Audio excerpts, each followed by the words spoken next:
Now that I have a scope solidly mounted on my Sub-2K, I was able to get out and get some results from shooting a few types of ammo. I haven't gone through everything available, but here's a few just to get started. If you're going to take away anything from this video, Winchester White Box 115 grain. Cheap ammo, and it works well in this. This particular rifle is a Beretta mag. I don't know if it makes any difference or not, but I've heard various reports on the Sub-2K that it doesn't like certain types of ammo. I have not seen this. I have had no problems with this Sub-2K whatsoever. Whether I just got lucky or not, I have no idea. But this is a Beretta mag version. Canadian, you can tell by the barrel length. There you have it. So let's get started.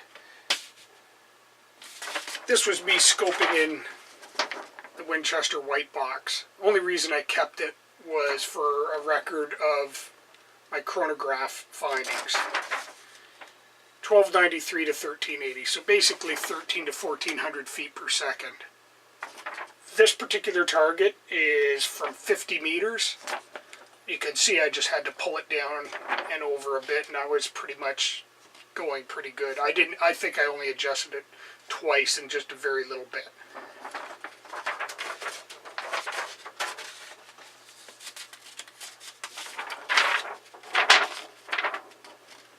Another 5-round group. I didn't mess around with the scope. I was pretty much happy with it at that point. Not too bad. That is about,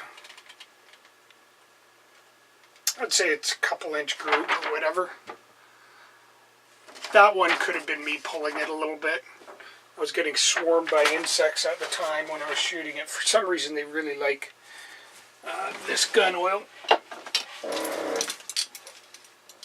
This stuff right here, bugs like it. Smells good too, which is why I use it. Doesn't smell like typical gun oil, but little bugs seem to really like this stuff for some reason. It's not going to stop me from using it.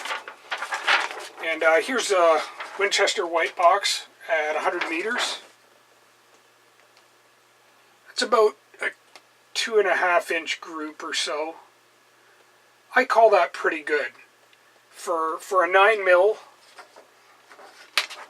carbine that folds and is incredibly light, that shows it's fairly useful that way. Blazer.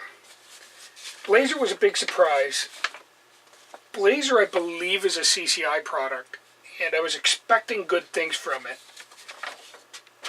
And I noticed I shot a lot of Blazer through this rifle. I probably shot a good 100 rounds trying to nail down what was going on. Finally, I started chroning. I was paying attention to the chronograph and measured what the individual rounds were doing speed-wise. And there, up here we have, you could probably actually read this alright, but 1313 feet per second. And then the rest of the group, 1393 to 1424. So when it's up around 1400 feet per second, it's good, right in this group. And then for some reason, I would keep getting one flyer that would be down about 100 feet per second. Now initially I was thinking, oh, it must just be the first shot. It's not. It could be anywhere within. But usually it would come in a group of 5. Occasionally I would get a nice tight group. But that was not normal. That would not really be displaying truly what was happening. Most of my groups looked like this. And here it is again. Exact same speed, 1313. And again, 1406 to 1437.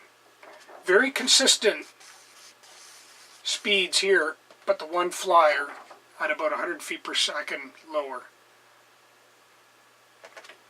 I was very disappointed. I have a ton of Blazer ammo to start with, so that's kind of annoying. But it's a CCI product, and I believe it is anyway, and I've always heard good things about them, so I was kind of upset about it. Again, one flyer up near the top, consistent. I believe there's 2 shots.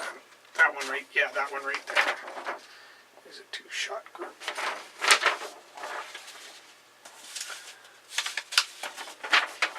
Here's me being adult. 100 rounds really fast. 50 meters. I wasn't out of range, so I was able to do this. I just wanted to see what would happen if I just pulled that trigger as fast as I could, but still tried to kind of keep it somewhere close. If I had practice with it, it'd probably tighten up quite a bit. It being all over the place is me.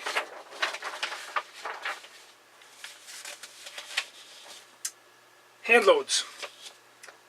Cheap slugs, berries, 124 grain, hollow base round tip with 4 grains of tight group. Not very good. Considering the price of the Winchester White Box, it's really not worth hand loading for this rifle. Now that I know that, I probably won't bother, to be honest. Now that I know it performs well. Or unless I can't find it anywhere. That's more of my berries load. It's a cheap slug, so it's not, I shouldn't expect too much from it. But for the time and effort. And those are 50 meter groups, I should point out. They're not very good at all. These were the groups I first shot out of the rifle, and I was not expecting good things after that. Spear 147 grain. A lot of people say you should shoot heavier 9mm slugs from carbines. I've yet to hear a good reason why, so I ignore that. That down there was me. No, I knew it right away when I pulled the trigger that that's not going to be anywhere near where it's supposed to be. So that shows some really good promise. Those are about 1,000 feet per second. Only 3.2 grains of tight group. I might try and tweak it up. I might not. I might just leave it there. I only loaded 10 rounds of it, so I really didn't get a good picture. But I think I'm certainly going to do another batch of about 20 or so to try it out. There it is again, a little bit looser. But again, that could be me too. But that's it so far with the accuracy on the Sub-2K.